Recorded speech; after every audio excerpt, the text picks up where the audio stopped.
Faceți așa, tot așa, cât de repede. Și așa, cu mâna deschisă.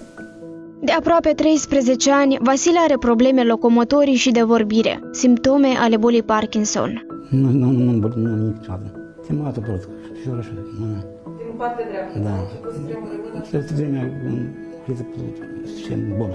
Parkinson este o boală neurologică și afectează funcțiile motorii ale corpului. În ciuda acestui fapt, ajuns la 65 de ani, Vasile continuă să lupte cu simptomele, iar una dintre fiicei este mereu alături. Mișcă, nu cu manualul, nu pot.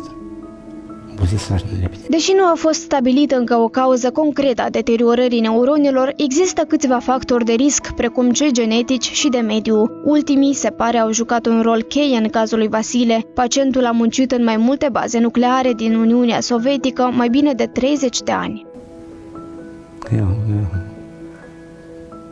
Nu ești control de acasă și mă nu te faci nimic. Până la 10, 1, 2, 3, 4, 5. Aha. E bine, și cu celălalt?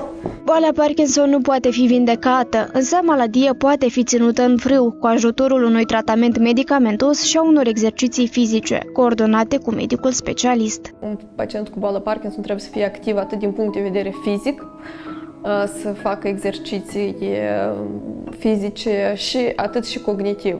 Adică să-și stimuleze creierul prin citirea de cărți, prin rezolvarea unor probleme, prin angajarea socială. Pe lângă tremurul corpului și a vocii, pierderea echilibrului și rigiditatea musculară, persoanele bolnave de Parkinson sunt afectate și din punct de vedere neuropsihiatric. Iată de ce, spune Olga Gavriliuc, pacienții au mare nevoie de susținerea oamenilor. Până la 60 de ani, 1 din 100.000 de persoane are Parkinson, după 60 de ani deja 1 din 100 de persoane are Parkinson. Deci vârsta este principalul factor de risc al bolii Parkinson. Frica de priviri stânjenitoare, de stigmatizare, este motivul pentru care mulți bolnavi nu se adresează la medic pentru diagnostic. Cel puțin aceasta este situația în Republica Moldova. La noi, în mediu, să spunem că avem aproximativ 5.000 de pacienți cu boală Parkinson.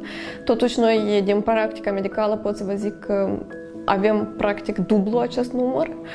Mulți pacienți nu se adresează, din păcate. Cert este că bolnavii de Parkinson au nevoie de o atenție specială, de oameni alături și îngrijire continuă, iar ajutorul medicului este vital.